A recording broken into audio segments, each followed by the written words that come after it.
Chapter 1. The Power of a Single Hour. Why do you think life will pause and wait for you? Because it won't. I don't need to hear your answer to know you felt that question deep in your bones. What I want you to see is this. Dedicating just 1 hour a day can show you why success isn't just a dream. It's a necessity. Stay with it. Imagine a life where you're not just surviving but thriving, where every morning you wake up with purpose, driven by a fire that no setback can extinguish. That life isn't a fantasy reserved for the lucky few. It's built brick by brick through small, intentional actions. 1 hour a day. That's all it takes to start rewriting your story. This isn't about overnight transformation or chasing fleeting motivation. It's about discipline, consistency, and the unshakable belief that you're worth the effort. Let's break it down. In a world that pulls you in 1,000 directions, work, family, social media, endless distractions, time feels like the enemy. But it's not. Time is your most powerful ally if you wield it wisely. 1 hour is 4% of your day. 4%, think about that. In just 60 minutes, you can plant seeds that grow into skills, habits, and opportunities you can't even imagine right now. Whether it's learning a new language, building a side hustle, exercising, or reading, that single hour compounds over time, like interest in a bank account. In a year, that's 365 hours, over 9 full work weeks of focused effort. In 5 years, that's 1,825 hours. You could master a craft, transform your body, or launch a business. The question isn't whether 1 hour matters, it's why you haven't started using it yet. But let's get real. Starting is hard. Your brain loves comfort. It's wired to keep you safe, cozy, and stuck in the familiar. That's why scrolling on your phone feels easier than picking up a book or hitting the gym. That's why you tell yourself, I'll start tomorrow, even though tomorrow never comes. The truth is, motivation is a myth. Waiting to feel ready is like waiting for the perfect weather to plant a garden. It's never going to happen. Action creates momentum, not the other way around. When you commit to 1 hour a day, you're not just investing in a task, you're investing in a new version of yourself. You're telling the world and your doubts that you're serious about change. This chapter isn't just about inspiration, it's a wake-up call. You've got dreams, but dreams without action are just wishes.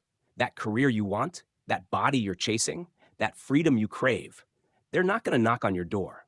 You have to build the path to them, and it starts with carving out 1 hour. Maybe it's 5 a.m. before the world wakes up.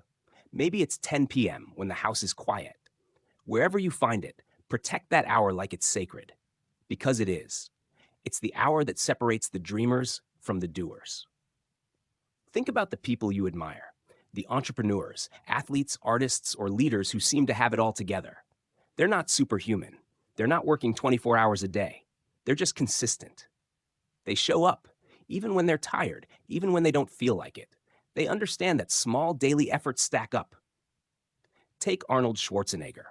Before he was a bodybuilding legend, a movie star, or a governor, he was a kid from Austria with a dream. He trained for hours every day, but it wasn't just the gym time that made him. He studied English, took acting classes, and networked relentlessly. He used his hours purposefully. Or look at J.K. Rowling, who wrote Harry Potter while working as a single mom, stealing moments in coffee shops to scribble her story. 1 hour at a time, they built empires. Now you might be thinking, but I'm not them. I don't have their talent or opportunities. That's an excuse, and deep down, you know it. Talent is overrated. Opportunities are created, not given. The only thing separating you from them is how you use your time. 1 hour a day can bridge that gap. It's not about being perfect, it's about being persistent. You'll mess up, you'll skip days. Life will throw curveballs. But the beauty of 1 hour is its simplicity. It's small enough to start again, no matter how many times you fall. Here's how to make it work. First, choose one goal. Not 10, not 5, 1. Maybe it's learning to code, writing a book, or getting fit. Focus is your superpower. Next, pick your hour. Schedule it like it's a meeting with the most important person in your life, because it is. That person is you. Then, eliminate distractions. Turn off your phone, close the tabs, tell your family you need this time. Finally, track your progress. Write down what you did each day, even if it's just read 10 pages or ran for 20 minutes. Seeing your efforts add up will keep you going. This chapter is your foundation. It's the spark that lights the fire. 1 hour a day isn't just about achieving a goal, it's about reclaiming your power. It's about proving to yourself that you can change, that you can grow, that you can become the person you've always wanted to be. Life won't stop for you, but you can stop letting it pass you by. Start today, not tomorrow, not next week, today. Grab that hour and don't let go. Chapter 2, Defining Your Why. You've decided to commit to 1 hour a day. That's a bold first step, but it's not enough to just show up. To make that hour count, you need a reason so compelling it pulls you out of bed on the days you'd rather hit snooze. You need a why. This chapter is about digging deep to uncover the driving force behind your commitment, because without a clear purpose, that hour will slip through your fingers like sand.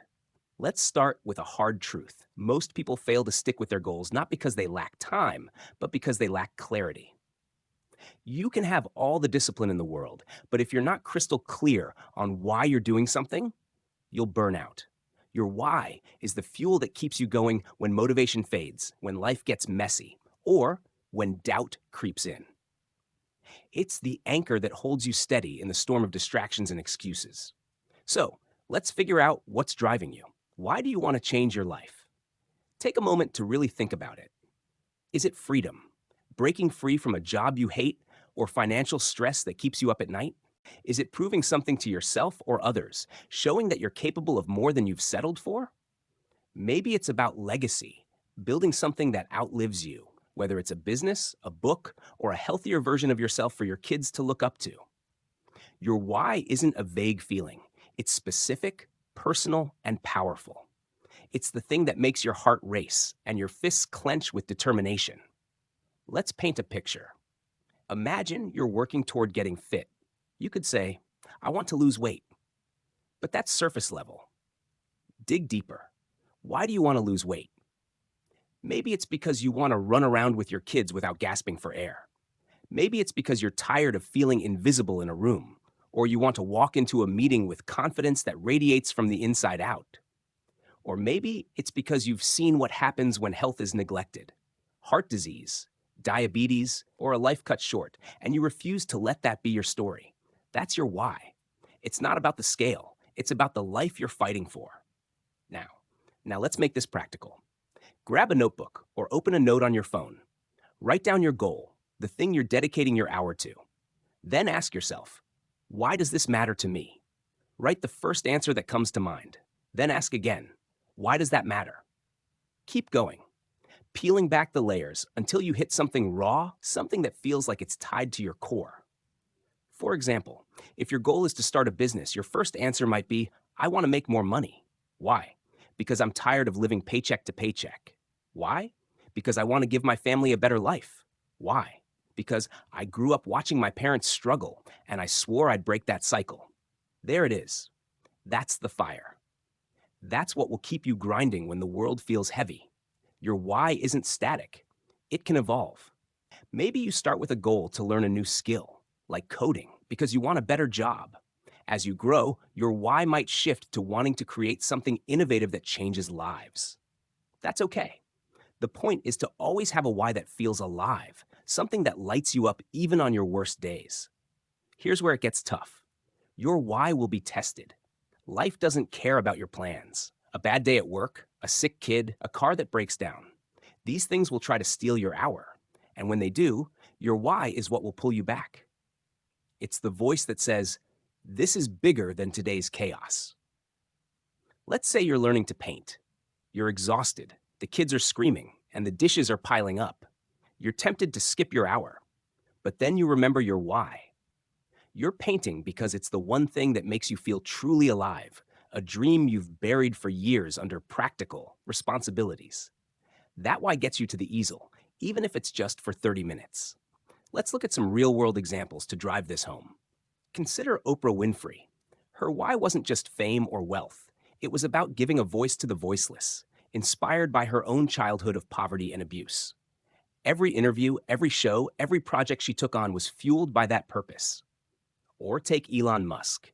His why isn't just building cool tech. It's about making humanity a multi-planetary species to ensure our survival. That's why he works insane hours and pushes through setbacks that would crush most people. Your why doesn't have to be that grand. It just has to be yours. Now, here's how to protect your why. First, write it down somewhere you'll see it daily: a sticky note on your mirror, a phone wallpaper, a journal you open every morning. Make it impossible to forget. Second, connect your hour to your why every day. Before you start your task, take 30 seconds to remind yourself why you're doing it. Visualize the outcome: the stronger body, the published book, the thriving business. Feel it. Third, surround yourself with reminders of your why. If your goal is financial freedom, keep a picture of your kids or your dream house nearby. If it's creative expression, pin up a quote from an artist you admire. These anchors keep you tethered to your purpose. One last thing: your why isn't just about you, it's about the ripple effect. When you commit to that hour, you're not just changing your life, you're inspiring others. You're inspiring others. Your friends, your family, your coworkers, they'll see you showing up day after day, and it'll spark something in them. You become proof that change is possible. That's the power of a single hour, fueled by a why that won't let you quit. So before we move to the next chapter, do this. Find your why. Write it down. Say it out loud. Let it sink into your bones. It's the foundation of everything we're building here. That hour a day, it's not just time. It's a promise to yourself, to your future, to the people who matter most. Keep that why close, and let's keep going. Chapter 3, The Art of Starting Small. You've got your why, the fire in your belly that's going to drive you forward. But now comes the part where most people stumble: actually starting. The idea of changing your life in just 1 hour a day sounds simple, but when you sit down to do it, the weight of your ambitions can feel crushing. You might look at your goal: writing a novel, getting in shape, mastering a new skill, and think, how can an hour a day possibly get me there? This chapter is about dismantling that overwhelm and embracing the art of starting small. Because here's the truth: the biggest transformations begin with the tiniest steps. Let's get one thing straight: big goals are intimidating. They're supposed to be. If your dream doesn't make your heart race a little, it's probably not big enough. But the mistake people make is thinking they need to tackle the whole mountain at once. You don't climb Everest in a single leap. You take one step, then another, then another. Your 1 hour a day is that step. It's not about doing everything. It's about doing something consistently. The power of small actions, repeated over time, is what turns dreams into reality. This is the magic of compounding effort, and it's going to be your secret weapon. Think about it like planting a seed. A single seed doesn't look like much, just a speck in your hand. But plant it, water it daily, give it sunlight, and over time, it grows into something massive. A tree that bears fruit, provides shade, or stands tall for decades.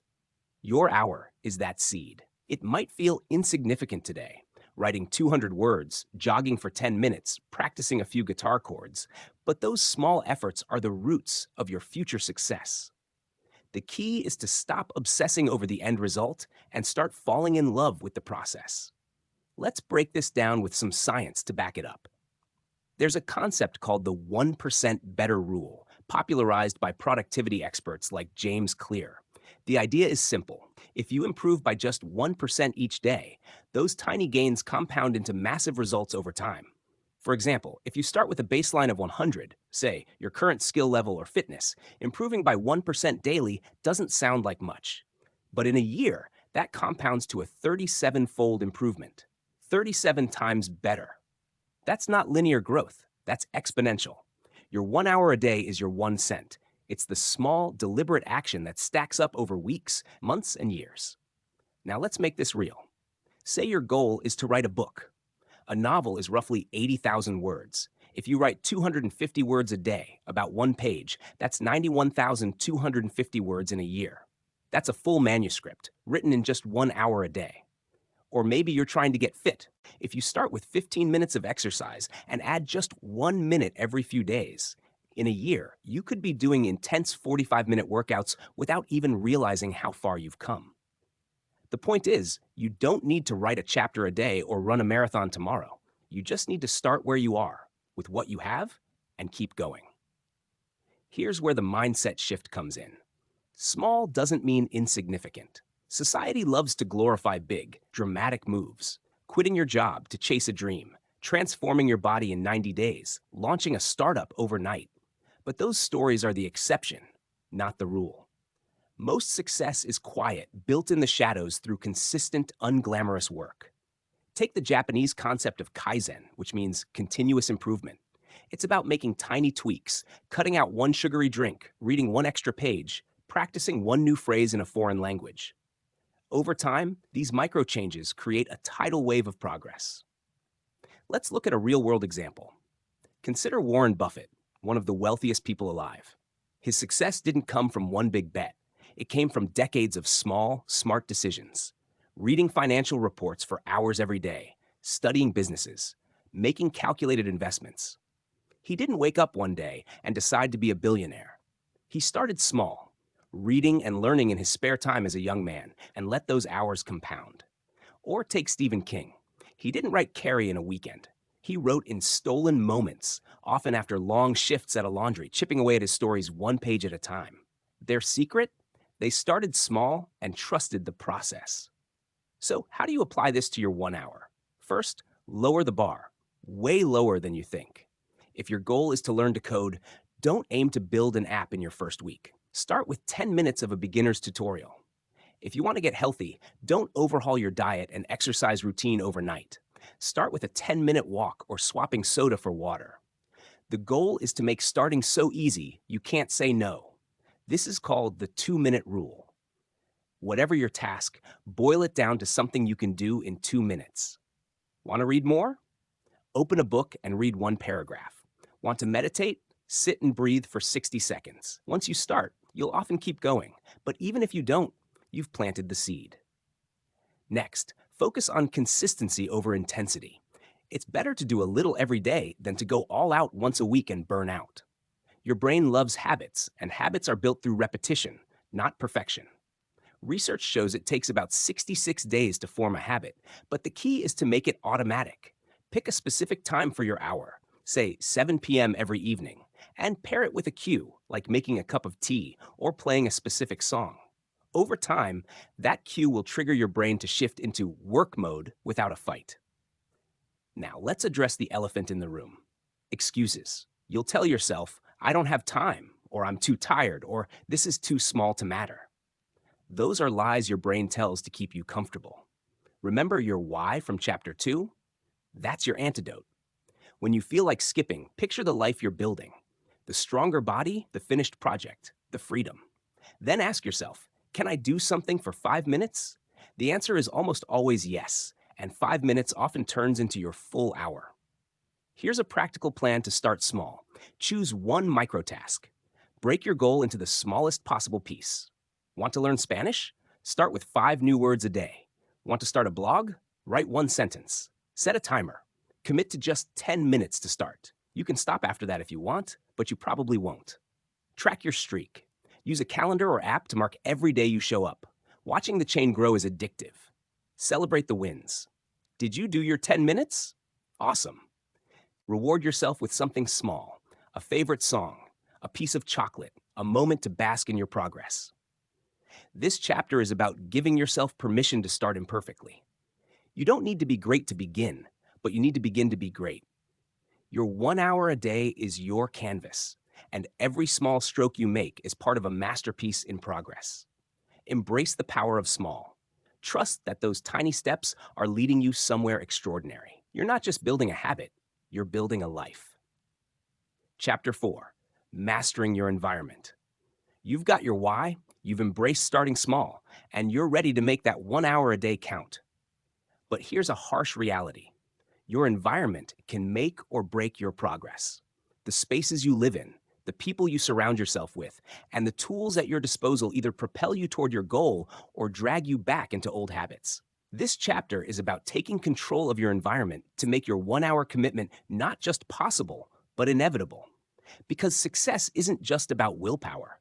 It's about designing a world that supports your dreams. Let's start with a simple truth. Humans are products of their environments. Your brain is constantly reacting to cues around you, whether you realize it or not. That phone buzzing with notifications? It's a cue to scroll. That cozy couch and TV remote? A cue to binge. That cluttered desk? A cue to feel overwhelmed and procrastinate. If you're relying on sheer grit to push through these distractions every day, you're fighting an uphill battle. The good news? You can flip the script. By shaping your environment, you can make your 1 hour feel like the easiest part of your day. Think of your environment as a silent partner in your journey. A well-designed environment whispers, keep going, while a chaotic one screams, give up. The goal is to reduce friction, the obstacles that make starting your hour feel hard, and increase cues that make it feel automatic. This isn't about overhauling your life overnight. It's about making small, strategic tweaks that stack the deck in your favor. Let's dive into how to do it, step by step, with examples and evidence to show why it works. First, let's talk about your physical space. Where do you plan to spend your hour? Whether it's a corner of your bedroom, a coffee shop, or a gym, that space needs to be optimized for focus. Start by decluttering. Studies show that a messy environment increases stress and reduces concentration. If your desk is buried under papers or your workout space is a cramped garage, spend 10 minutes clearing it out. A clean space signals to your brain that it's time to work. Next, add intentional cues. If you're writing, keep your laptop or notebook front and center, not buried under laundry. If you're exercising, lay out your workout clothes the night before. These visual triggers make starting feel effortless. Let's look at an example. Say your goal is to read more. If your books are stuffed in a closet and your phone is always within reach, guess what you'll pick up? Instead, place a book on your nightstand or coffee table and keep your phone in another room during your hour. This simple swap reduces the effort to start reading and increases the effort to get distracted. It's a concept called choice architecture, designing your environment to make the right choice the easy one. Behavioral economist Richard Thaler, who won a Nobel Prize for his work on this, showed that small environmental changes can dramatically influence behavior. Your 1 hour thrives on these nudges. Now let's talk tech. Your devices are either tools or traps, depending on how you use them. Social media, email, and streaming apps are designed to hijack your attention. A 2023 study found that the average person checks their phone 144 times a day, often without realizing it. That's 144 potential derailments of your hour. To reclaim control, set boundaries. Turn off non-essential notifications. Use apps like Freedom or Focus at Will to block distracting sites during your hour. If you need your phone for your task, like a workout app, switch it to Do Not Disturb or grayscale mode to make it less tempting. If possible, leave it in another room altogether. The fewer digital temptations, the better. But it's not just about removing distractions. It's about adding tools that support your goal. If you're learning to code, bookmark tutorials and set up your coding software so it's ready to go. If you're painting, organize your supplies so you can start creating in seconds. The less time you spend setting up, the more time you spend doing. This is called reducing activation energy, the effort it takes to start a task. The lower the energy required, the more likely you'll follow through. Next, let's talk about the people in your environment. The saying, "You're the average of the 5 people you spend the most time with," isn't just a cliche, it's backed by research. A 2007 study in the New England Journal of Medicine found that behaviors like obesity and smoking spread through social networks. If your friends are constantly complaining or dismissing your goals, their negativity can seep into your mindset. On the flip side, surrounding yourself with people who inspire and support you can make your hour feel like a non-negotiable priority. This doesn't mean cutting everyone out of your life, but it does mean being intentional. Seek out people who align with your goals. If you're starting a business, join online communities or local meetups for entrepreneurs. If you're getting fit, find a workout buddy or follow fitness creators who motivate you. Even small interactions with positive influences can shift your perspective. And don't be afraid to set boundaries. Tell your family or roommates, "This hour is my time to work on something important." Most people will respect your commitment if you communicate it clearly. Let's bring this to life with a real-world example. Consider Marie Kondo, the tidying expert. Her success didn't just come from her organizing skills. It came from creating an environment that supported her work. She started by decluttering her own space as a teenager, experimenting with systems that sparked joy. That clear, intentional environment allowed her to focus on refining her method, which became a global phenomenon. Or look at athletes like Serena Williams. Her training environment, courts, equipment, coaches, is meticulously designed to minimize distractions and maximize performance. Your hour deserves the same care. Here's a practical plan to master your environment. Audit your space. Where will you work? Remove clutter and distractions and add cues that signal go time, e.g., a notebook, weights, or a guitar. Tame your tech. Silence notifications, block distracting apps, and set up tools that make starting easy. Curate your circle. Spend more time with people who lift you up and limit exposure to those who drain you. Join communities that share your goal. Prep the night before. Lay out clothes, charge devices, or queue up resources so your hour starts smoothly. Test and tweak. Try your setup for a week. If something's not working, e.g., you're still distracted, adjust it. Your environment is a living system. One last thing, your environment includes your inner world, too. Negative self-talk, I'm not good enough, this is pointless, is as toxic as a noisy room. Counter it by reminding yourself of your why, Chapter 2, and celebrating small wins, Chapter 3. Write down one thing you're proud of after every hour. Over time, this rewires your mind to associate your hour with progress, not doubt. Your environment is the soil where your 1-hour habit grows. Make it fertile. Remove the weeds, add nutrients, and watch your efforts take root. This isn't about perfection, it's about progress. By designing a space, a system, and a mindset that support your goal, you're not just making change possible, you're making it unstoppable. Chapter 5, Building Unbreakable Habits. You've got your why, you're starting small, and your environment is primed for success.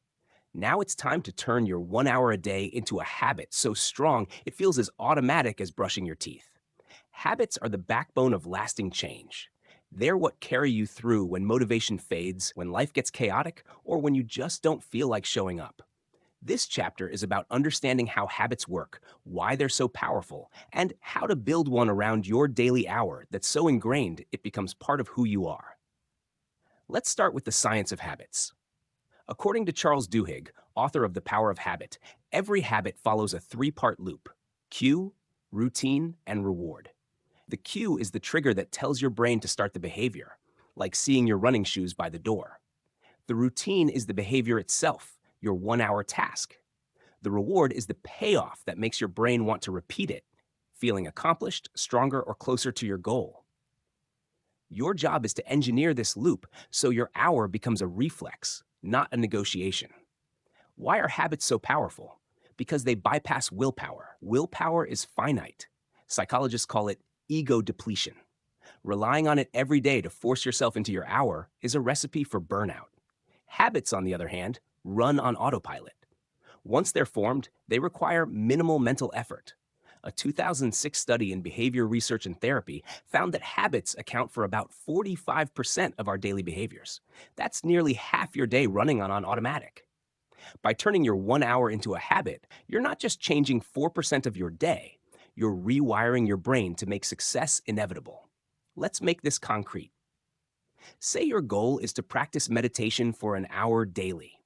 Your cue could be setting out a cushion in a quiet corner every morning. The routine is meditating for your hour, or starting with 10 minutes if you're following Chapter 3's small steps approach. The reward might be a moment of calm, a cup of coffee afterward, or checking off a box on a habit tracker. Over time, your brain links the cushion to meditation to feeling good, and skipping it starts to feel as weird as not showering. Now, let's talk about how to build this habit. The first step is consistency. Habits thrive on repetition, not perfection.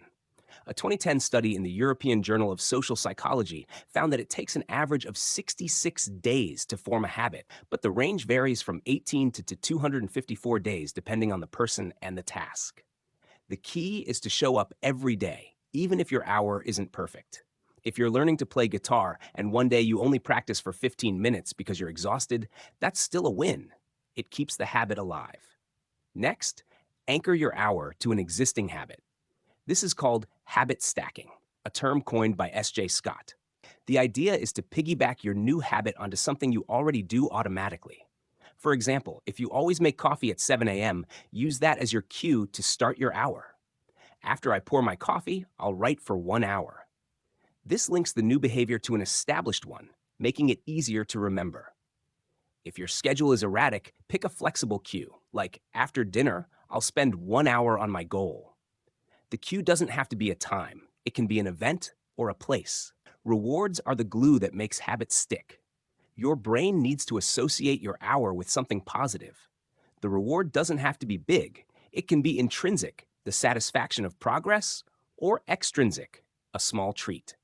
For example, if you're studying for a certification, your reward might be the pride of mastering a concept or listening to your favorite podcast for 10 minutes afterward. Be careful with rewards, though. Don't undermine your goal. If you're trying to get healthy, don't reward your workout with a donut. Instead, try a refreshing shower or a check mark on a streak calendar. Visual progress, like marking a calendar, taps into your brain's love for patterns and can be surprisingly motivating. Let's look at a real-world example. Consider Jerry Seinfeld's "Don't Break the Chain" method. When he was an up-and-coming comedian, Seinfeld committed to writing jokes every day. He marked each day he wrote with a big red X on a calendar. His goal wasn't to write great jokes, it was to not break the chain. That simple habit of showing up daily led to a comedy empire. Or take Maya Angelou, who wrote in a bare hotel room to minimize distractions, making writing her default action in that space. Their habits weren't flashy, they were relentless. Now let's address the obstacles. Life will try to derail your habit. A busy week, a sick day, or a sudden crisis can throw you off. That's okay. Habits are resilient if you plan for setbacks. Create an if-then plan to handle disruptions. For example, if I can't do my full hour at 7 p.m., then I'll do 15 minutes before bed. Research shows that people with contingency plans are 70% more likely to stick to their goals. Another trick is the never miss twice rule, popularized by James Clear. If you skip your hour one day, make it non-negotiable to get back on track the next day. One miss is a slip, two is a slide. Here's a practical plan to build your habit. Identify your cue. Choose a specific trigger, time, place, or existing habit, e.g., after brushing my teeth, I'll start my hour. Define your routine. Be clear about what you'll do in your hour, even if it's small, e.g., write 200 words or do 10 yoga poses. Pick a reward. Choose something that feels good and reinforces the habit, e.g., a checkmark, a favorite song, or a moment to savor your progress. Track it. Use a habit tracker, paper, app, or calendar to see your streak grow. Apps like Habitica or Streaks can gamify the process. Plan for obstacles. Write down 1 or 2 if-then statements to handle disruptions, e.g., if I'm traveling, then I'll do a 10-minute version of my task. Start small. If an hour feels daunting, begin with 5 to 10 minutes and build up. The habit matters more than the duration at first. One final thought.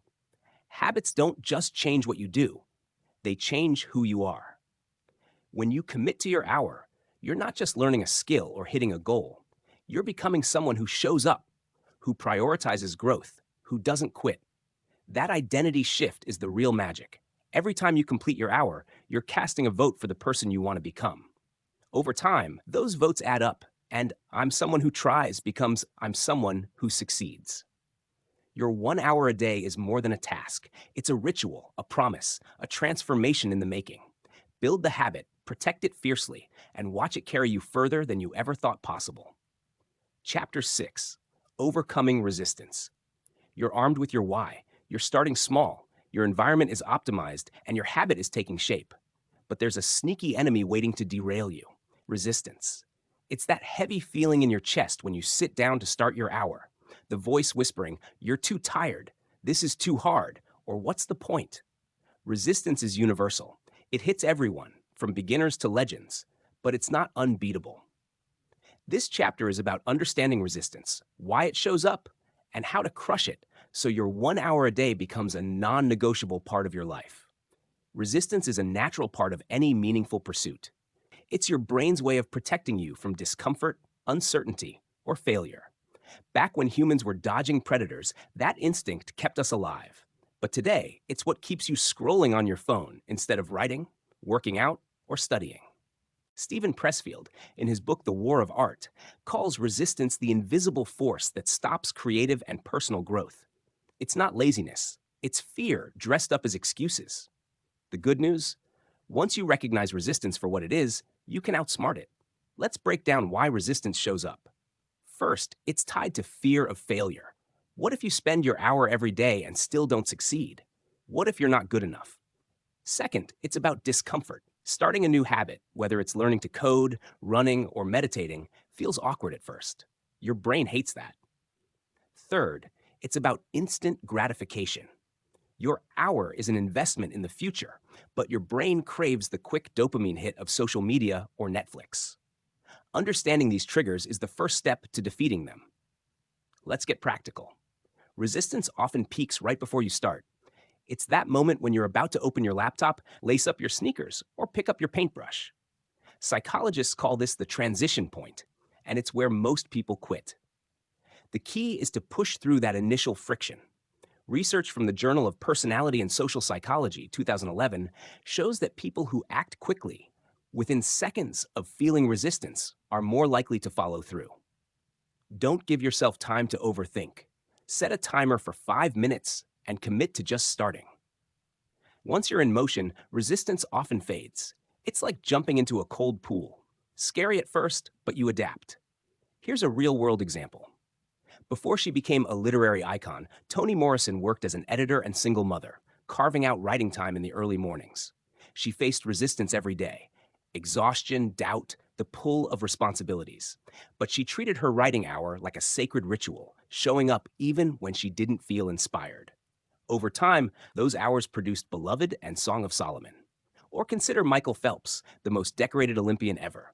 He trained for hours daily, but even he had days when the pool felt like the last place he wanted to be. His trick? He focused on showing up, not on how he felt. 1 hour, 1 lap, 1 stroke at a time.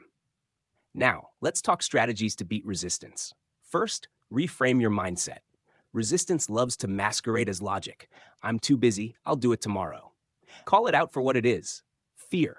When you feel it, say to yourself, this is just my brain trying to keep me comfortable. Naming it reduces its power. Then remind yourself of your why, chapter 2. Picture the life you're building, the book published, the business launched, the healthier you. That vision is your shield against doubt. Second, lower the stakes. Resistance thrives on pressure. If you're learning to draw and expect every sketch to be a masterpiece, you'll freeze. Instead, give yourself permission to suck. Tell yourself, this hour is just practice. It doesn't have to be perfect. This is called embracing the suck, a term used by Navy SEALs to push through grueling tasks. If you're writing, write a terrible first draft. If you're exercising, do a light workout. The point is to do something. Progress, not perfection, kills resistance. Third, use the 5-second rule, popularized by Mel Robbins. When you feel resistance, count backward. 5, 4, 3, 2, 1, and move. Open your notebook, start the workout, hit play on the tutorial. The countdown interrupts your brain's hesitation and activates your prefrontal cortex, the part responsible for decision-making.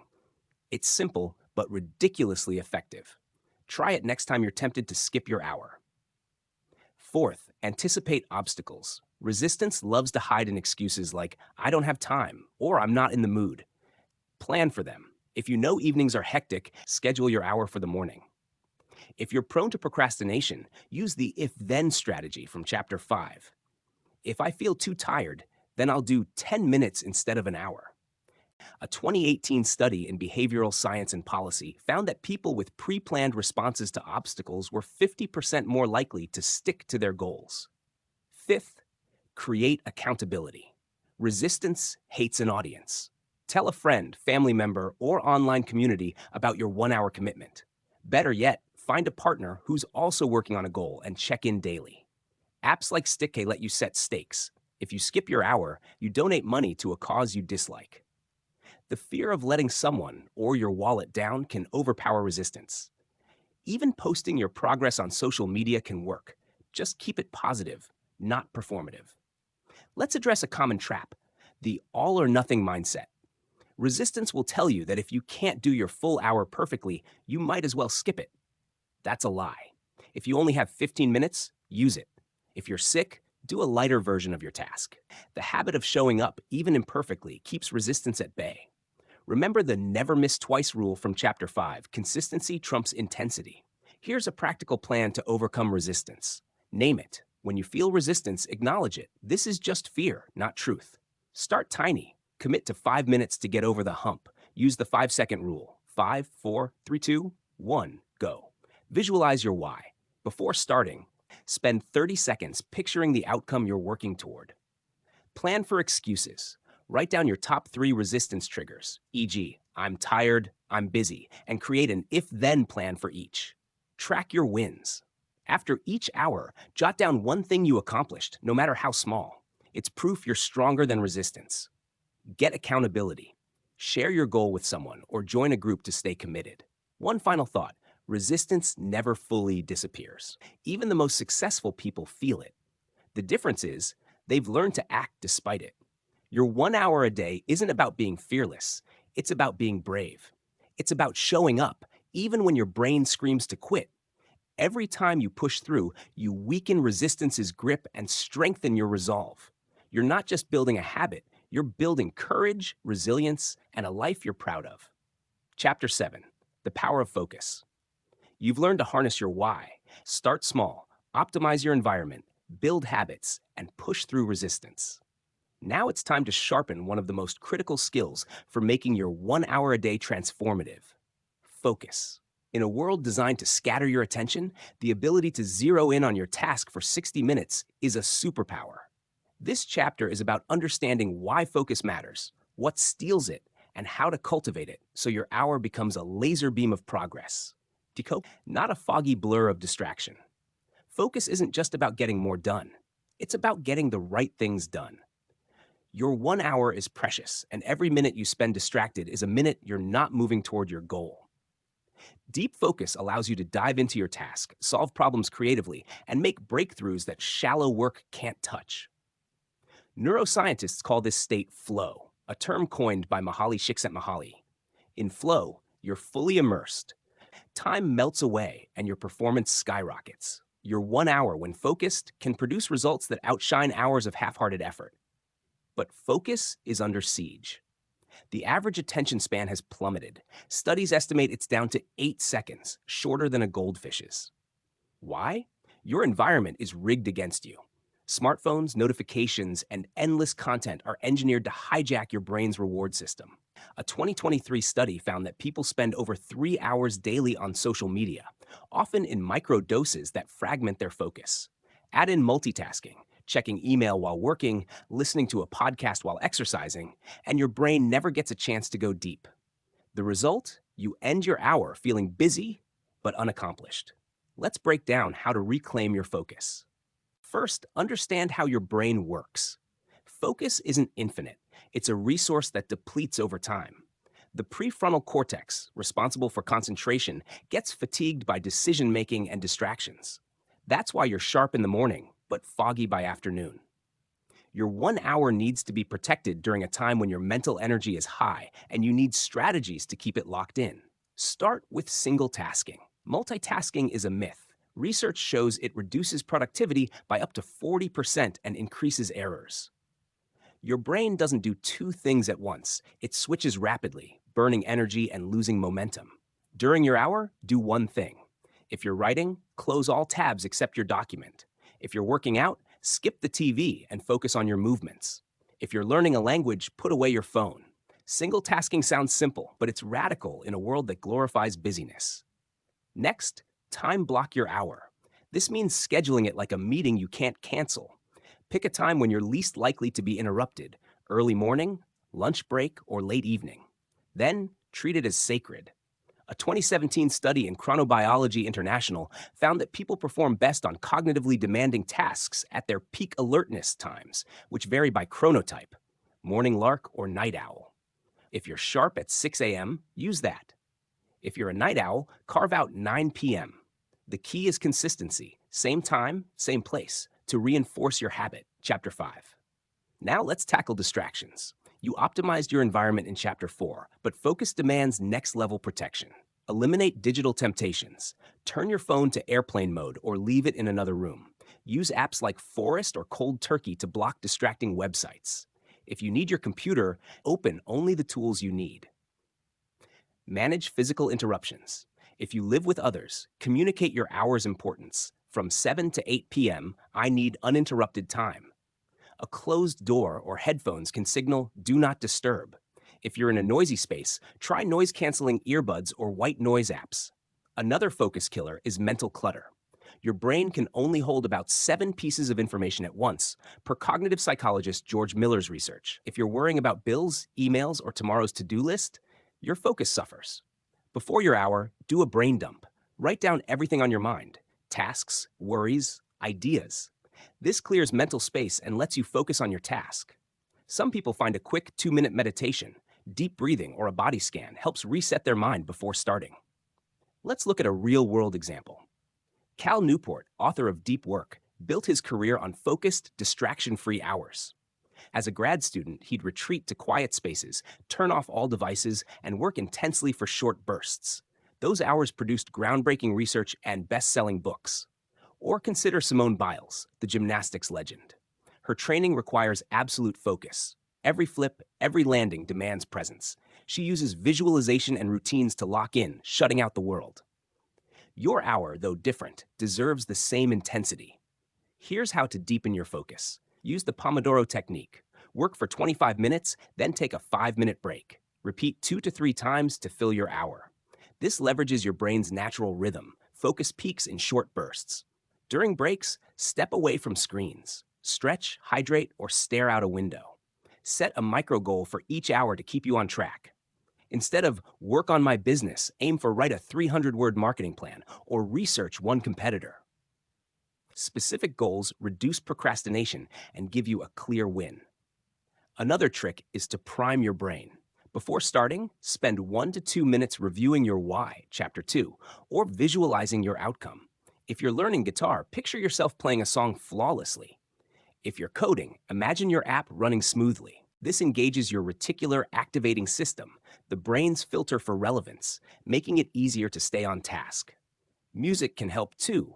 Instrumental tracks or lo-fi beats create a focus-friendly atmosphere without lyrical distractions. Let's address a common pitfall: wandering thoughts. Even with distractions eliminated, your mind might drift to worries or random ideas. That's normal. Meditation studies show the brain generates about 6,000 thoughts daily. When it happens, gently redirect your attention.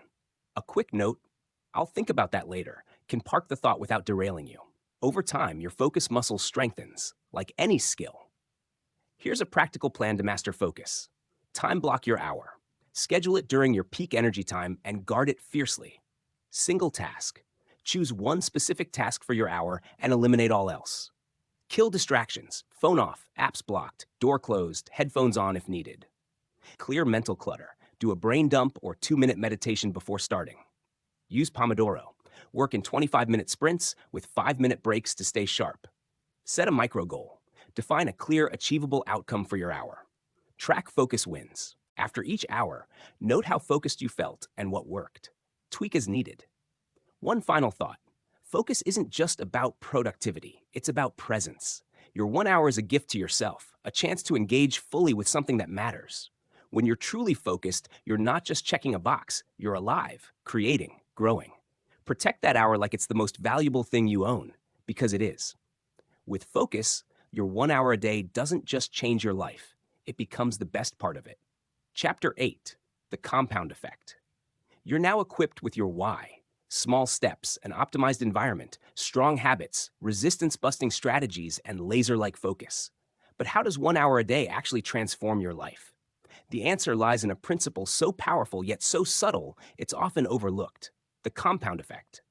This chapter dives deep into how small, consistent efforts, like your daily hour, snowball into massive results, why this process works, and how to harness it to turn your goals into reality. The compound effect is the idea that small actions, repeated consistently over time, create exponential outcomes. Think of it like a snowball rolling down a hill. It starts tiny, but as it rolls, it gathers more snow, growing bigger and faster until it's unstoppable. Your 1 hour a day is that snowball. It might feel insignificant today, writing a few sentences, lifting weights for 20 minutes, practicing a few lines of code, but over weeks, months, and years, those efforts multiply into results that can change your life. Let's ground this in math to see its power. Imagine you're saving money. If you save $1 a day with no interest, in a year you have $365. Nice, but linear. Now, apply compound interest 5% annually. That $1 a day invested daily grows to about $400 in a year, $2,200 in 5 years, and over $14,000 in 20 years. The same principle applies to your hour. If you study a language for 1 hour daily, learning 5 new words, that's 1,825 words in a year, enough for basic fluency. In 5 years, you could be conversational or even fluent, all from 1 hour a day. The compound effect turns small inputs into massive outputs. This isn't just theory, it's backed by science and real-world examples. In Atomic Habits, James Clear explains that improving by 1% daily leads to a 37-fold improvement in a year due to compounding. That's why small habits like your hour are so powerful. Look at Jeff Bezos. Amazon didn't become a trillion-dollar company overnight. Bezos started with small decisions, selling books online, optimizing delivery, reinvesting profits, day after day. Each step compounded, turning a garage startup into a global empire. Or consider Serena Williams. Her tennis dominance came from years of daily practice, hours of serves, footwork, and strategy that built on each other to create unmatched skill. Why does the compound effect work? Because it leverages time, consistency, and momentum. Time amplifies small efforts. Consistency builds habits that make those efforts automatic, Chapter 5. Momentum keeps you going as results become visible, reinforcing your commitment. But here's the catch. The compound effect works both ways. Just as consistent effort builds success, consistent inaction, or bad habits, compounds failure. Skip your hour for Netflix, and you're not just losing 60 minutes, you're losing the future gains that hour could have produced. Let's make this practical. Say your goal is to get fit. You start with 30 minutes of strength training 3 times a week, and 30 minutes of walking the other days. Week 1, you feel a bit stronger. By month 3, you're lifting heavier weights and walking faster. By year 1, you've lost weight, gained muscle, and have more energy. By year 5, you could be running marathons or deadlifting your body weight. Each hour builds on the last, creating a body and confidence you didn't think possible. The same applies to writing, a book draft in a year, learning a skill, expertise in a few years, or building a business, revenue streams in a decade. The challenge with the compound effect is that it's slow to show results. Early on, your efforts feel like they're going nowhere. This is the valley of disappointment, as Clear calls it, where progress is invisible. Your brain craves instant gratification, but the compound effect rewards patience. A 2020 study in Nature found that people often quit goals because they underestimate long-term gains, focusing only on short-term struggles. To stay committed, you need to trust the process and track your progress to see the curve start to bend. Here's how to harness the compound effect in your hour. Stay consistent. Show up daily, even if it's just 10 minutes on tough days. Consistency is the engine of compounding. Track your progress. Use a journal, app, or spreadsheet to log what you do each day. Seeing your efforts stack up like a streak of X's on a calendar makes the invisible visible. For example, if you're learning guitar, note every chord or song you practice. Focus on inputs, not outcomes. You can't control how fast you get results, but you can control your effort. Aim for write 200 words or run 1 mile, not publish a bestseller or win a race. Inputs compound, outcomes follow. Celebrate small wins. Each hour is a victory. Acknowledge it with a quick, I did it, or a reward. Chapter 5. This keeps you motivated during the valley of disappointment. Review periodically. Every month, look back at what you've accomplished. Did you write 6,000 words? Lift 10 pounds more? These milestones show the compound effect in action. Scale gradually. As your habit strengthens, add a little more. If you started with 15 minutes of meditation, try 20. If you wrote 200 words daily, aim for 250. Small increases compound faster over time. Let's address a pitfall: impatience. The compound effect requires faith in delayed gratification. You might feel frustrated after a month with no big results. That's normal. Remind yourself of your why, Chapter 2, and look at your progress log. If you're showing up, you're winning. Another trap is inconsistency. Missing one day won't ruin you, Chapter 5's never miss twice rule, but frequent skips break the compound chain. If life disrupts your hour, do a micro version. 5 minutes of stretching, one paragraph, a quick review to keep the momentum. Here's a real-world example. J.K. Rowling wrote Harry Potter in stolen hours over years, often in cafes while her daughter napped. Each word was a small step, but they compounded into a global phenomenon. Or take Chris Gardner, whose story inspired the pursuit of happiness. He spent countless hours studying finance while homeless, building knowledge that compounded into a successful career. Your hour is your version of their story. Small now, massive later. One last thought. The compound effect isn't just about your goal, it's about who you become. Each hour shapes your skills, mindset, and identity. You're not just learning to code, you're becoming a problem solver. You're not just exercising, you're becoming disciplined.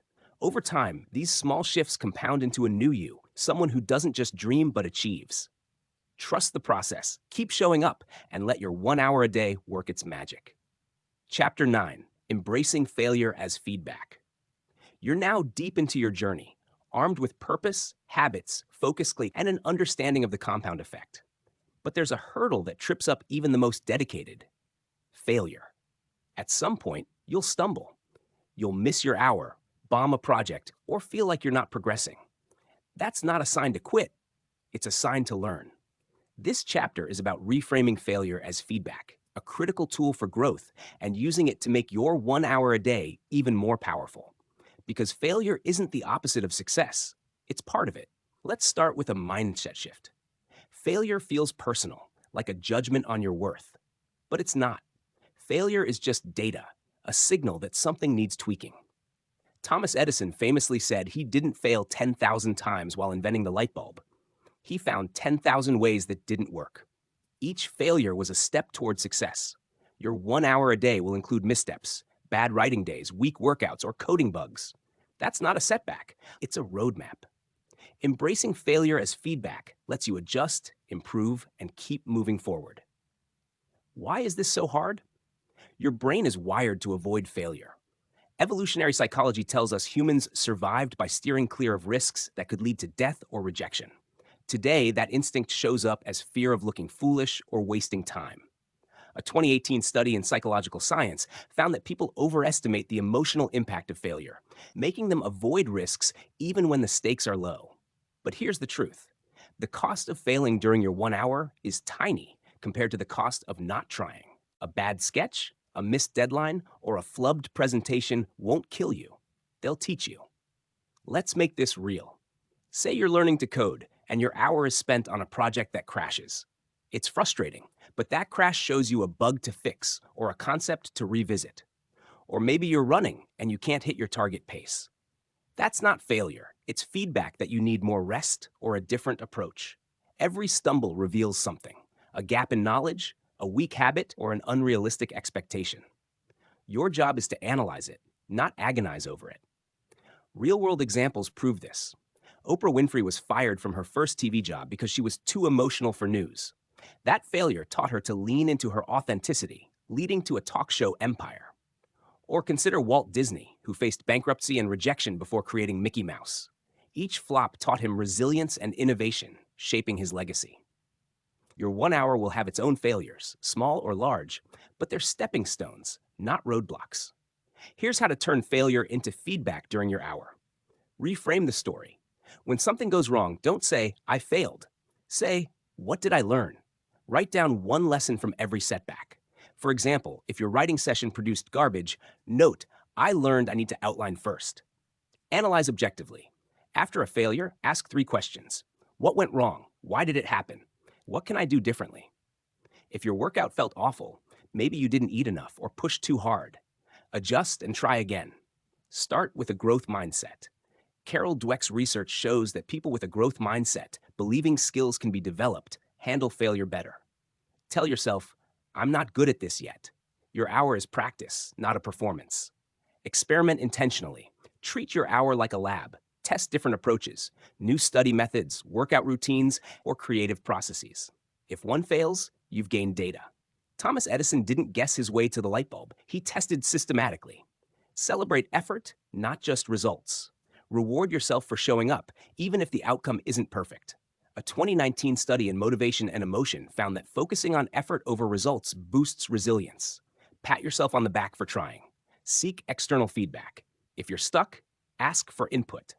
A mentor, friend, or online community can spot what you're missing.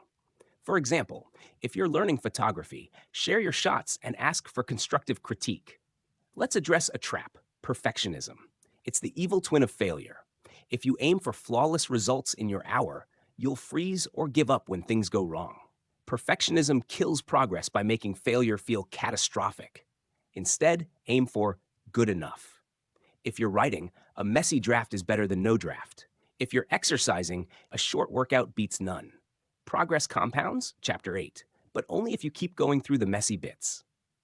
Another pitfall is catastrophizing. One bad day doesn't ruin your journey.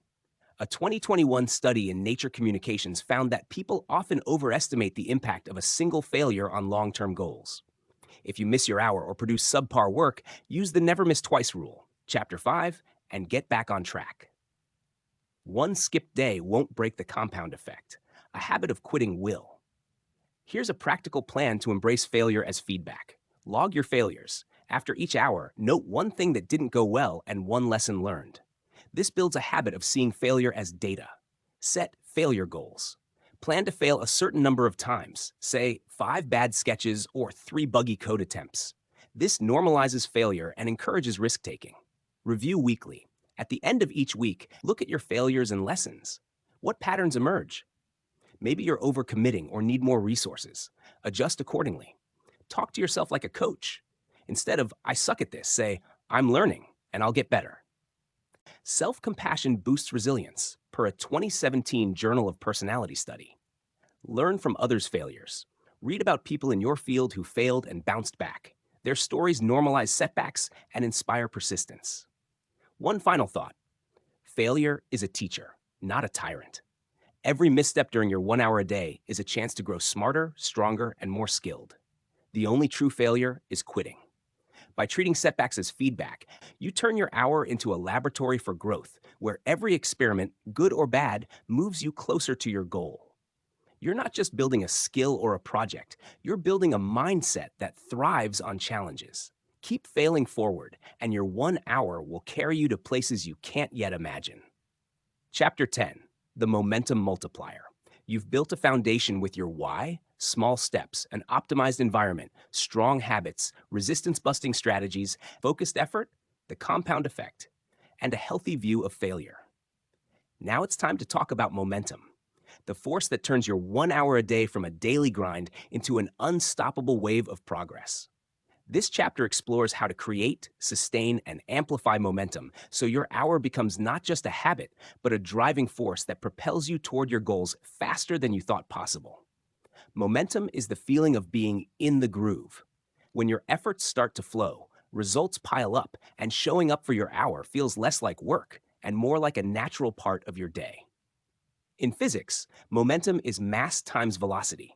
The heavier the object and the faster it moves, the harder it is to stop. In your life, momentum is the combination of consistent action, your daily hour, and increasing ease from habits and skills.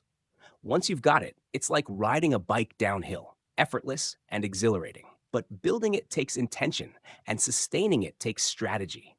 Why is momentum so powerful? Because it creates a positive feedback loop. Each small win, completing your hour, hitting a micro goal, learning something new, makes the next step easier. Psychologists call this the progress principle, based on a 2011 study in The Progress Principle by Teresa Amabile. Small wins boost motivation, confidence, and focus, which fuel more action, leading to bigger wins. Your 1 hour a day isn't just about the task. It's about creating a cycle where progress begets progress. Let's make this concrete. Imagine you're learning to paint. Your first week, you struggle with basic brushstrokes. By week 4, you're mixing colors with confidence. By month 3, you're creating pieces you're proud of. Each hour builds skill, and each small improvement, like nailing a shading technique, makes you eager to keep going. That's momentum. Or say you're building a side hustle. Your first hour might be researching ideas. A month later, you've got a website. 6 months in, you're making sales. Each step fuels the next, turning your hour into a snowball of achievement. Real-world examples show this in action. Consider Elon Musk. His companies, SpaceX, Tesla, weren't built in a day. He started with small steps, reading about rockets, prototyping electric cars. Each success, like a successful test launch or a production milestone, built momentum that carried him through setbacks. Or look at Beyonce. Her global stardom came from years of daily practice, singing, dancing, performing, each hour adding to her skill and confidence, creating unstoppable momentum. Your 1 hour can do the same on your scale. Here's how to build and sustain momentum in your hour. Stack small wins.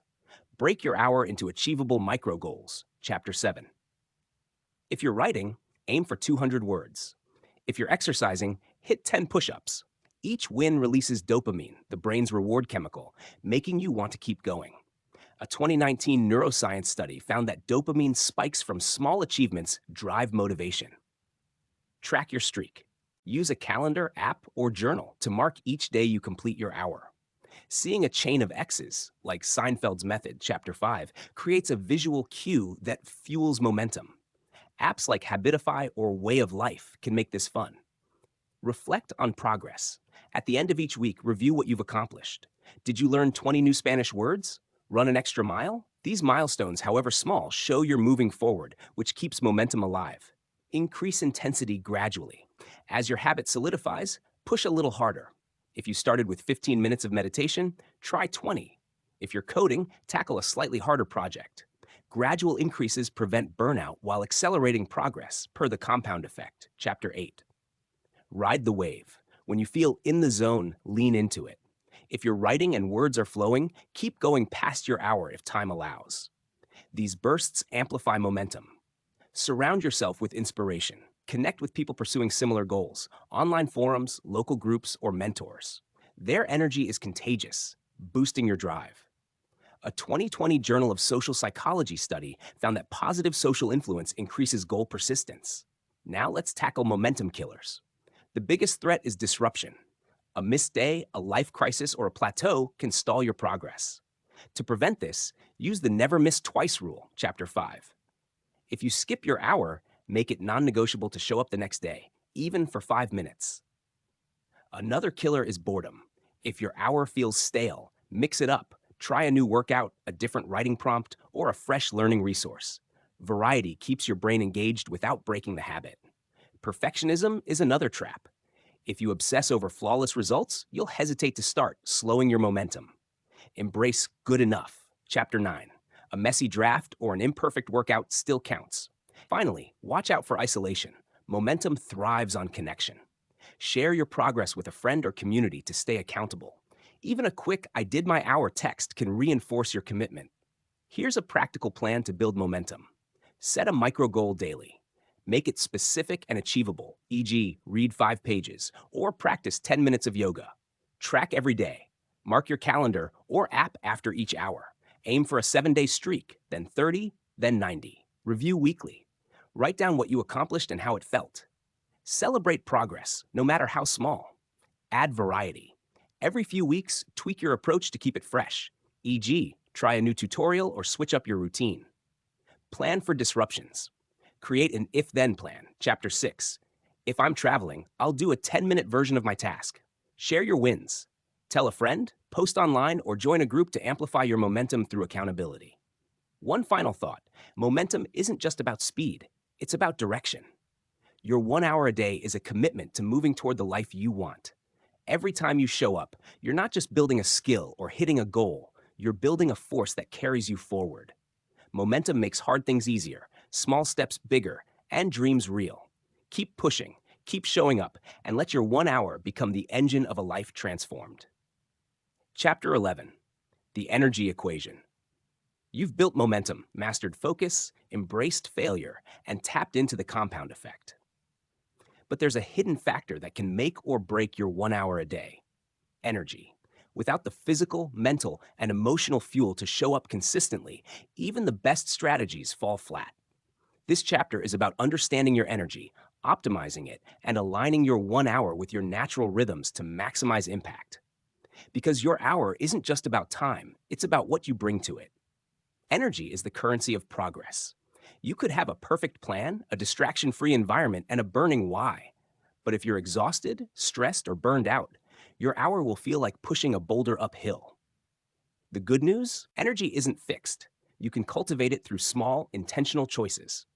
By managing your physical vitality, mental clarity, and emotional resilience, you turn your 1 hour into a powerhouse of productivity and growth. Let's start with the science. Your energy ebbs and flows based on biological rhythms. Circadian rhythms, studied extensively in chronobiology, govern your sleep-wake cycle, alertness, and performance. A 2019 study in Nature Reviews Neuroscience found that cognitive tasks like problem solving peak during your optimal arousal period, which varies by chronotype, morning person or night owl. Physical energy, meanwhile, depends on sleep, nutrition, and movement, while emotional energy is shaped by stress, relationships, and mindset. Your 1 hour thrives when you align it with high energy periods and support it with energy boosting habits.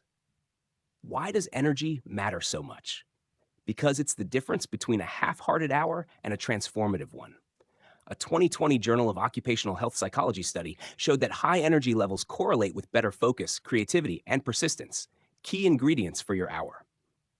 Low energy, on the other hand, leads to procrastination, errors, and frustration. By optimizing your energy, you make showing up easier and your efforts more effective. Let's break down how to manage your energy for your 1 hour, starting with physical energy. Sleep is non-negotiable. A 2017 Sleep Medicine Reviews study found that 7 to 9 hours of quality sleep boosts cognitive function, mood, and physical recovery. Skimp on sleep and your focus and willpower tank. Protect your sleep by setting a consistent bedtime, avoiding screens 30 minutes before bed, and creating a dark, cool bedroom. If your hour is early, prioritize sleep over late-night scrolling. Fuel your body. Nutrition impacts energy directly. A 2021 nutrient study showed that balanced meals, protein, healthy fats, and complex carbs stabilize blood sugar, preventing crashes. Avoid heavy, sugary meals before your hour. Opt for snacks like nuts, fruit, or yogurt if you need a boost. Hydration is key, too. Dehydration saps energy, per a 2018 Journal of Nutrition study. Keep water nearby during your hour. Move regularly. Exercise isn't just for fitness, it's an energy generator. A 2019 British Journal of Sports Medicine study found that even 10 minutes of moderate movement increases alertness and mood. If your hour isn't physical, try a 5-minute walk or stretch before starting to wake up your body. If you're low on energy, a quick dance break can spark your hour. Next, mental energy. Align with your chronotype. Are you sharpest in the morning or evening? Schedule your hour during your peak alertness, per Chapter 7's time blocking advice. If you're unsure, track your energy for a week. Note when you feel focused versus foggy. Clear mental clutter. Before your hour, do a brain dump, Chapter 7. Write down worries, tasks, or ideas to free up mental bandwidth. A 2020 Frontiers in Psychology study found that offloading thoughts reduces cognitive load, boosting focus. Take micro breaks. Mental energy fades after 25 to 50 minutes of intense focus, per the Pomodoro Technique, Chapter 7. During your hour, pause for 1 to 2 minutes to breathe, stretch, or look away. This recharges your brain without breaking momentum. Finally, emotional energy. Manage stress. Chronic stress drains energy, per a 2018 psychoneuroendocrinology study. Before your hour, try a 2-minute deep breathing exercise, 4 seconds in, 4 seconds out, to calm your nervous system. If life's overwhelming, scale your hour to a smaller task to preserve momentum, Chapter 3. Connect to your why. Low emotional energy often stems from disconnection. Before starting, spend 30 seconds visualizing your goal or reading your why, Chapter 2. This reignites purpose, per a 2019 emotion study on intrinsic motivation. Seek positive input. Surround yourself with uplifting people or content. A quick chat with a supportive friend or an inspiring podcast can lift your mood before your hour. Avoid toxic interactions that sap your drive. Real-world examples show energy's impact. Consider Ariana Huffington, who rebuilt her career after collapsing from exhaustion. She prioritized sleep and wellness, using high-energy hours to write and lead Thrive Global. Or Usain Bolt, whose training was timed to his peak physical and mental states, maximizing every session. Your 1 hour deserves the same care. Align it with your energy and watch it soar. Here's a practical plan to optimize energy. Track your rhythms. For 3 to 5 days, note when you feel energized versus drained. Schedule your hour during a high-energy window. Prep your body. Get 7 to 9 hours of sleep, eat a balanced snack 1 to 2 hours before your hour, and drink water. Try a 5-minute movement warm up if needed. Clear your mind. Do a 2-minute brain dump or meditation before starting to focus your mental energy. Recharge mid-hour. If your focus dips, pause for a 1-minute stretch or deep breath. Keep breaks screen-free. Boost emotional energy. Revisit your why or listen to an uplifting song before starting. Avoid negative triggers like news or arguments. Adjust for low days. If energy's low, scale back. Do 10 minutes or a lighter task. Consistency trumps intensity. Chapter 8. A common pitfall is ignoring energy signals. Pushing through exhaustion might feel noble, but it risks burnout. If you're drained, honor it. Do a mini hour or rest and reset. Another trap is energy sabotage, late night binges, junk food, or toxic habits. Protect your energy like your hour. Small choices compound. Chapter 8. Finally, don't compare your energy to others. Your rhythms are unique. Find what works for you. One final thought. Energy isn't just fuel, it's your spark. Your 1 hour a day is a chance to bring your best self to something that matters. By optimizing your physical, mental, and emotional energy, you're not just showing up, you're shining. Align your hour with your vitality. Guard it with smart choices, and let it power you toward a life you love. Chapter 12. The Power of Reflection. You've built a robust framework for your 1 hour a day, driven by purpose, small steps, optimized environments, unbreakable habits, resilience against resistance, deep focus, the compound effect, failure as feedback, momentum, and energy management. But there's a critical practice that ties it all together and amplifies your progress: reflection. This chapter is about using intentional reflection to assess your journey, refine your approach, and ensure your hour remains aligned with your goals. Reflection isn't just looking back. It's a tool to propel you forward. Reflection is the act of pausing to evaluate what's working, what's not, and how to improve. It's like checking your map on a long hike. You don't just keep walking blindly. You stop to see if you're on the right path.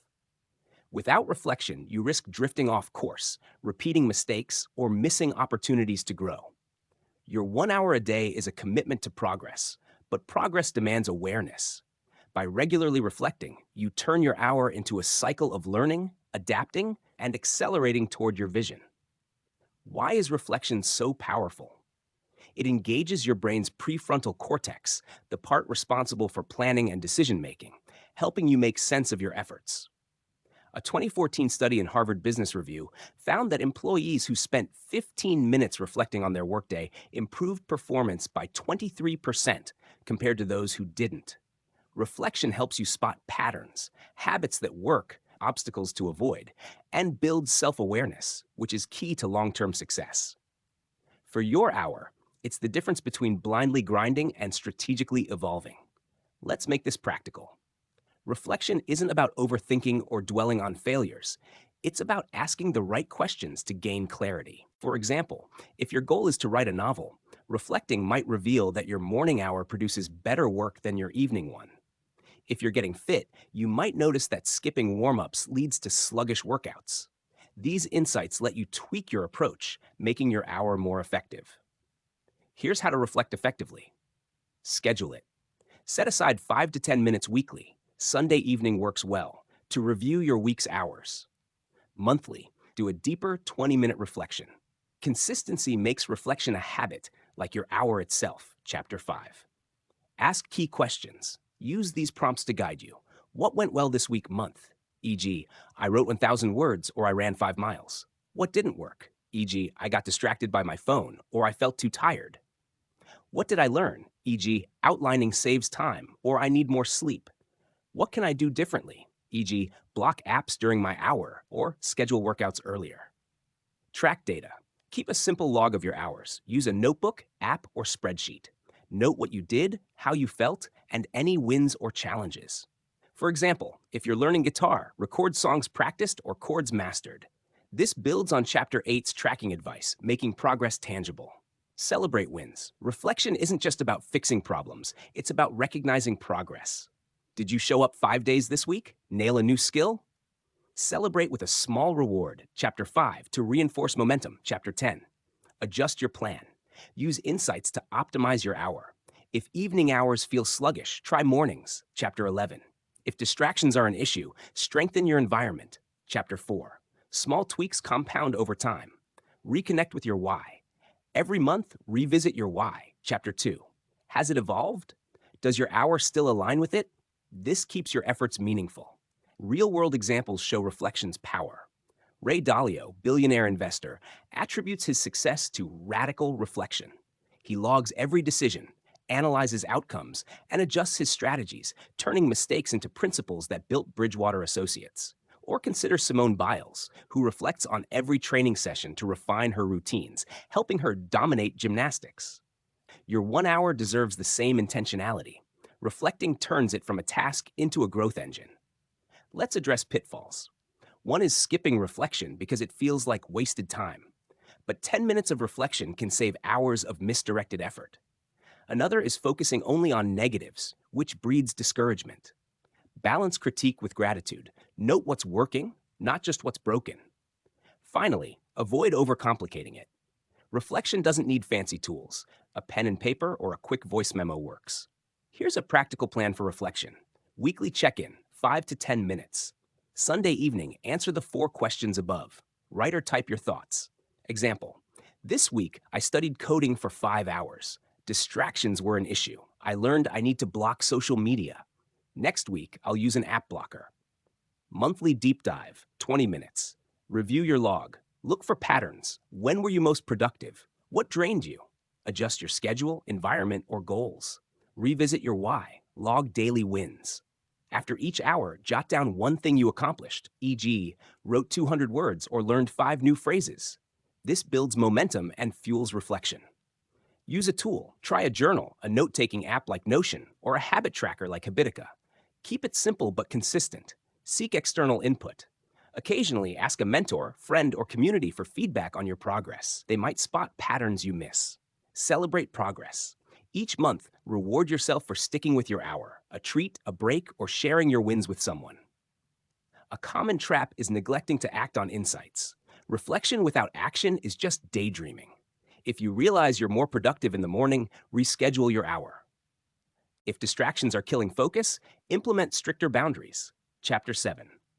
Another pitfall is losing sight of your why. If your hour feels disconnected from your goal, reflection helps you realign or redefine your purpose. One final thought. Reflection is your compass. Your 1 hour a day is a journey, not a race. Without pausing to check your direction, you might wander off course or miss the beauty of how far you've come. Reflection turns your hour into a cycle of growth. Do, learn, adjust, repeat. It's not just about working harder, it's about working smarter, staying connected to your vision, and becoming the person you're meant to be. Chapter 13, Expanding Your Vision. You've built a powerful system for your 1 hour a day, fueled by purpose, small steps, optimized environments, habits, focus, resilience, the compound effect, failure as feedback, momentum, energy, and reflection. Now it's time to look beyond the daily grind and expand your vision. This chapter is about dreaming bigger, stretching your goals, and using your 1 hour to not only achieve your current aim, but to open doors to possibilities you haven't yet imagined. Because your hour isn't just about one goal, it's about unlocking a life of endless potential. Expanding your vision means seeing your 1 hour as a gateway to something greater than the task at hand.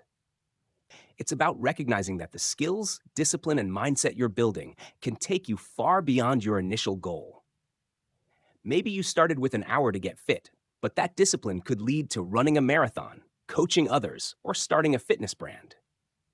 Maybe you're learning to code to switch careers, but that could evolve into launching a startup or creating an app that changes lives.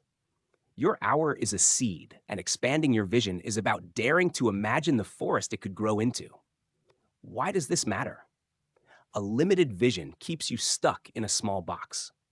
If you only focus on writing 200 words a day, you might miss the bigger picture of becoming a published author, a thought leader, or a screenwriter. A 2020 study in motivation and emotion found that people with expansive, long-term goals are more resilient and motivated because they see their efforts as part of a larger purpose. Your 1 hour is a tool to build not just a skill, but a life that aligns with your deepest aspirations. Let's make this practical. Expanding your vision starts with asking, what's possible? Take your current goal and stretch it. If you're learning Spanish, don't just aim for fluency. Imagine living abroad, teaching the language, or connecting with new cultures. If you're exercising, don't stop at getting in shape. Envision competing in a race, inspiring your family, or feeling unstoppable at 80.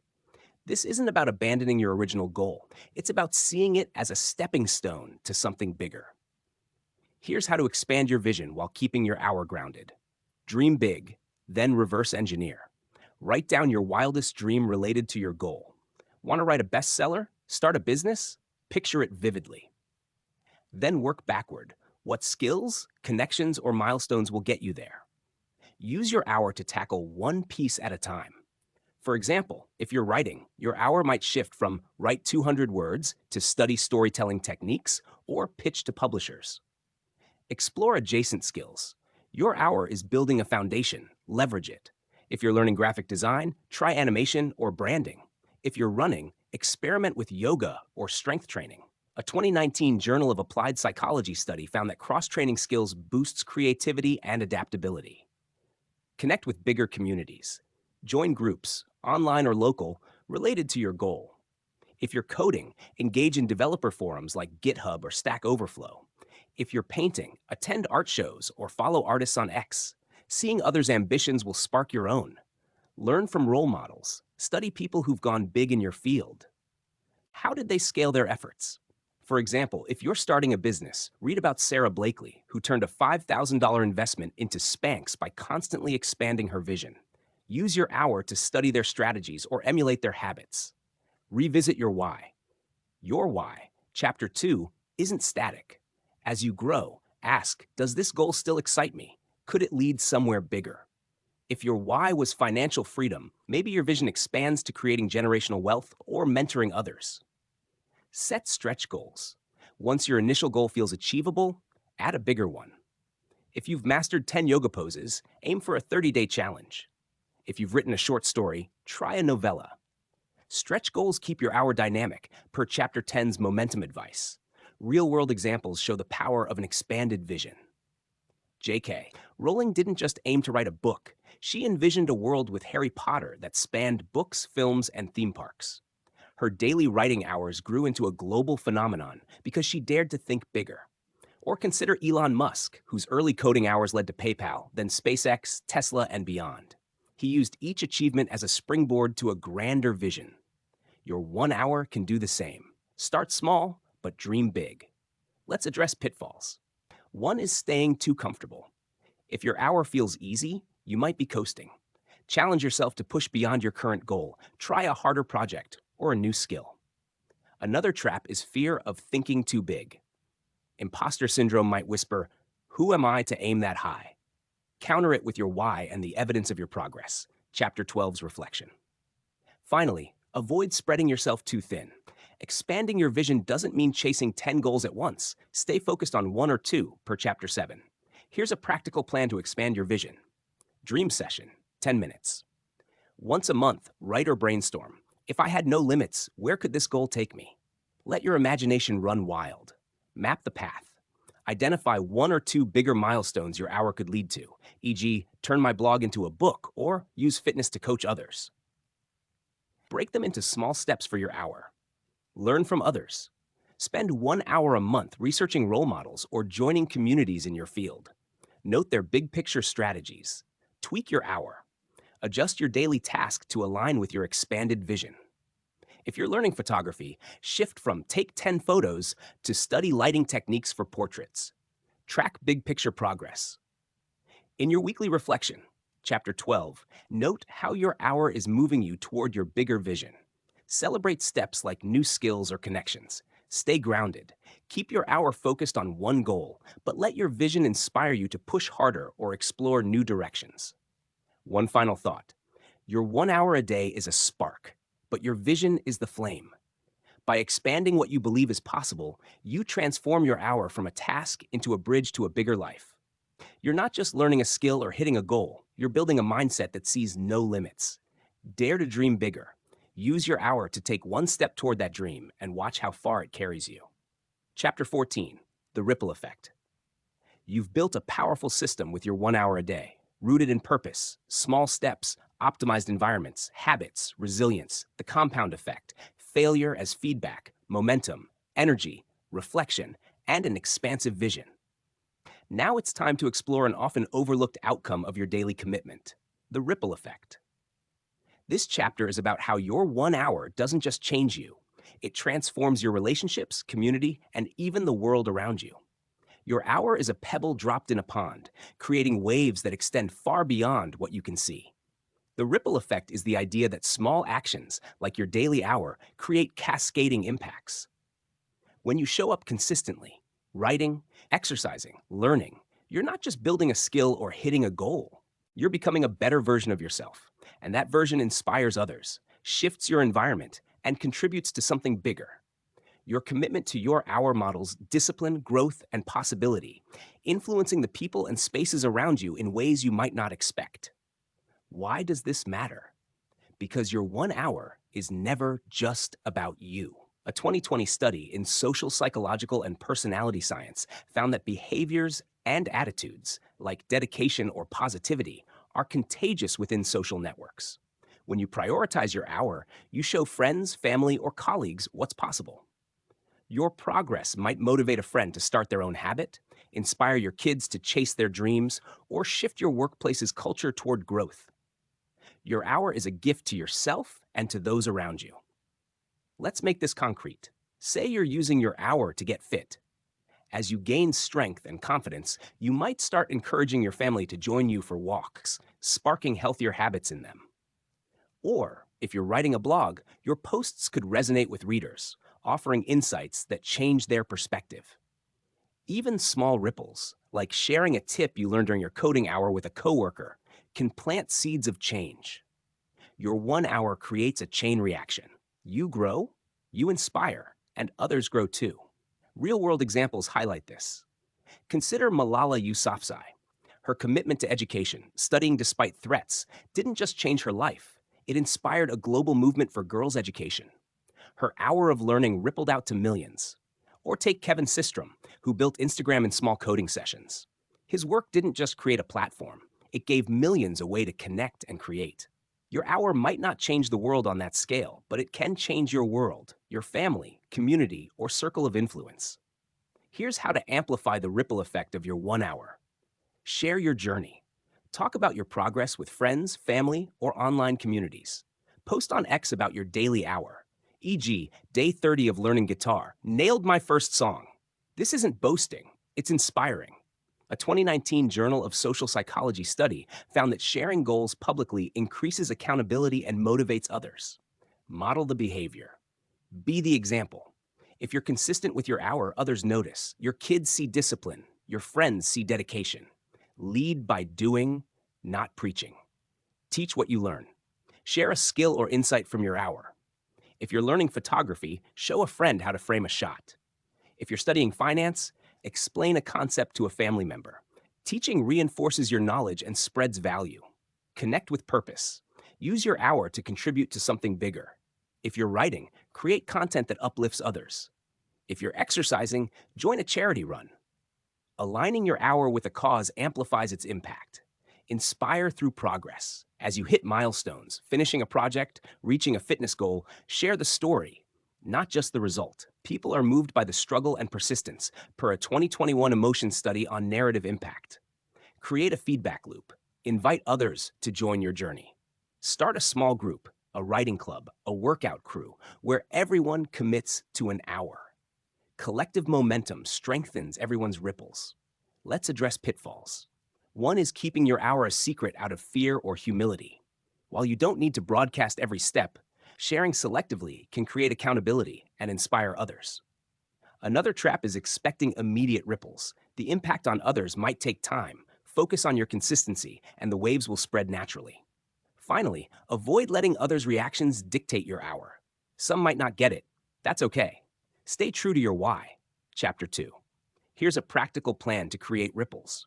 Share one update weekly. Post on X, text a friend, or tell a loved one about your progress. E.g., week 4 of coding, built my first webpage. Keep it authentic. Invite one person. Ask someone to try a similar habit or join your hour occasionally. For example, Want to jog with me this week? Give back monthly. Use 1 hour a month to share your skill, teach a tip, write a helpful post, or volunteer. Reflect on impact. During your weekly reflection, Chapter 12, note any ways your hour influenced others. Maybe a coworker asked about your routine, or a friend started their own habit. Stay consistent. Ripples grow from steady effort. Keep showing up for your hour, even if the impact isn't visible yet. Celebrate others. When someone in your circle starts their own habit, cheer them on. This strengthens the collective ripple effect. One final thought. Your 1 hour a day is more than a personal commitment. It's a force for change. Every time you show up, you're not just building your future, you're planting seeds that can lift others up. Your discipline, growth, and courage ripple outward, touching lives in ways you may never fully know. Keep your hour sacred, let it transform you, and watch how it transforms the world around you. Chapter 15. Sustaining the journey you've traveled far on this transformative path, guided by your why, small steps, an optimized environment, unbreakable habits, resilience against resistance, deep focus, the compound effect, failure as feedback, momentum, energy management, reflection, an expansive vision, and the ripple effect. Now, as we reach the final chapter, it's time to focus on sustaining this journey for the long haul. This chapter is about making your 1 hour a day not just a phase, but a lifelong practice that continues to evolve, inspire, and shape the person you're becoming. Because your hour isn't a destination, it's a way of living. Sustainability is the art of keeping your 1 hour alive through life's ups and downs, changing priorities, and inevitable challenges. It's about embedding this practice so deeply into your identity that it becomes as natural as breathing. Over time, your hour won't just be about achieving a specific goal, it'll be about who you are. Someone who shows up, grows, and creates every day. This chapter equips you with strategies to maintain your commitment, adapt as life shifts, and find joy in the process, ensuring your 1 hour remains a cornerstone of your life. Why does sustainability matter? Because life is a marathon, not a sprint. Goals change, circumstances evolve, and motivation wanes. A 2021 study in Nature Human Behavior found that most people abandon new habits within a year due to life disruptions or loss of purpose. Your 1 hour a day is different. It's built on a robust system, chapters 1 to 14. But it still needs care to endure. Sustainability ensures you don't just start strong, but finish stronger, turning your hour into a lifelong engine of growth. Let's make this practical. Sustaining your 1 hour means balancing consistency with flexibility, staying connected to your purpose, and finding intrinsic joy in the process. Here's how to do it. Evolve your goal. Your initial goal, writing a book, getting fit, learning a skill, might be achieved or shift over time. That's okay. Use your monthly reflection, chapter 12, to reassess. Does this goal still align with my why? If you've mastered basic coding, maybe your hour shifts to building an app. If you're in shape, perhaps you train for a triathlon. Evolving goals keep your hour fresh, per chapter 13's vision expansion. Embrace flexibility. Life will disrupt your hour. Travel, illness, family demands. Instead of quitting, adapt. On busy days, do a 10-minute version of your task, chapter 3. If mornings no longer work, try evenings, chapter 11. A 2020 Journal of Behavioral Medicine study found that flexible habits are 60% more likely to stick during disruptions. Your hour's essence, showing up, matters more than its form. Find joy in the process. If your hour feels like a chore, it won't last. Connect to the intrinsic rewards, the satisfaction of creating, the thrill of learning, the peace of progress. Experiment with ways to make it fun. Play music during workouts, gamify your writing with word sprints, or study in a cozy cafe. A 2019 emotion study showed that enjoyment predicts habit longevity. Fall in love with your hour. Build a support system. Surround yourself with people who cheer your commitment, friends, family, or communities, chapter 14. Share your progress, join accountability groups, or find a mentor. A 2022 social network study found that strong social support doubles goal persistence. Your hour thrives when others believe in it too. Protect your identity. Your hour isn't just what you do, it's who you are. Tell yourself, I'm someone who writes daily, or I'm someone who prioritizes health. This identity shift, per James Clear's Atomic Habits, makes quitting feel like betraying yourself. Every hour you complete reinforces this identity, making sustainability automatic. Celebrate the journey. Don't wait for big milestones to feel proud. Mark small anniversaries, 30 days, 6 months, a year of your hour, with a reward or reflection. Look back at your progress log, chapter 12, to see how far you've come. Gratitude for the journey fuels longevity, per a 2021 Journal of Positive Psychology study. Real-world examples show sustainability in action. Consider Maya Angelou, who wrote daily for decades, adapting her routine through life's changes: hotels, homes, early mornings. Her commitment wasn't just to books, but to the act of creating, sustaining a legacy of poetry and prose. Or take Warren Buffett, who's read and learned daily for over 80 years, evolving his focus from stocks to broader wisdom. His hour of study became a lifelong habit, compounding into unmatched success. Chapter 8. Your 1 hour can be just as enduring with the right mindset. Let's address pitfalls. One is burnout. If your hour feels draining, scale back temporarily. Do 20 minutes or a lighter task. Check your energy, chapter 11, and prioritize rest. Another trap is complacency. Once your habit is solid, you might coast. Challenge yourself with stretch goals, chapter 13, to keep growing. Finally, avoid isolation. If your hour feels lonely, reconnect with communities or share your journey, chapter 14, to rekindle motivation. Here's a practical plan to sustain your 1 hour. Reflect and evolve monthly. Ask, is my goal still relevant? Does my hour spark joy? Adjust your task or schedule as needed. Plan for disruptions. Create 2 to 3 if-then plans, chapter 6. If I'm too busy, I'll do 10 minutes. If I'm traveling, I'll use a mobile app. Make it fun. Add an element of play, music, a new setting, or a challenge to keep your hour engaging. Strengthen your circle. Connect with one person or group monthly to share your progress or get inspired. Celebrate milestones. Mark 30, 90, or 365 days with a reward, e.g. a treat, a day off, or a proud post on X. Reinforce identity. After each hour, say or write, I'm someone who shows up for my goals. Track this in your log. One final thought. Your 1 hour a day is a lifelong gift. It's not about perfection or a single outcome. It's about the person you become through showing up day after day. You're building resilience, creativity, and a life of purpose. As life changes, let your hour evolve, but never let it go. It's your anchor, your spark, your legacy. Keep it burning and let it light the way to a future you're proud to live. You've journeyed through 15 chapters, each packed with tools, strategies, and inspiration to make your 1 hour a day a life-changing force. From finding your why to building habits, overcoming resistance, harnessing focus, embracing failure, sustaining momentum, and creating ripples, you now have a blueprint to transform your life 1 hour at a time. But none of it matters unless you act. Right now. Not tomorrow, not next week, today. Your future self is waiting, and it all starts with a single step. Commit to your 1 hour a day starting today. Don't overthink it. Don't wait for the perfect moment. Pick one goal: writing, exercising, learning a skill, building a business, and dedicate 60 minutes to it. It doesn't have to be perfect. It just has to start. Grab a notebook, set a timer, clear a space, and begin. Use the strategies from this script. Define your why. Chapter 2. Why does this goal matter to you? Write it down and keep it visible. Start small. Chapter 3. Aim for 5 to 10 minutes if an hour feels daunting. Just show up. Optimize your environment. Chapter 4. Remove distractions, set up cues, and make starting easy. Track your progress. Chapter 8. Mark each day you complete your hour to build momentum. Reflect weekly. Chapter 12. Assess what's working and tweak what's not. Take the first step now. Pause for 30 seconds and decide, what's your goal? When's your hour? Where will you do it? Write it down or tell someone to make it real.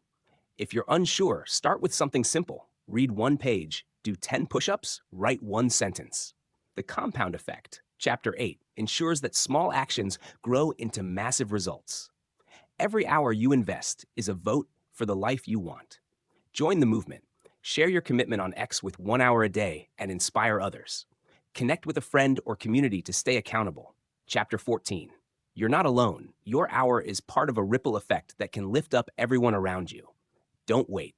Life won't pause, and neither should you. Your 1 hour a day is your power, your promise, your path to a better you. Start now. Show up. Keep going. The life you dream of is waiting on the other side of that hour. What are you waiting for? Do it. 1 hour. today.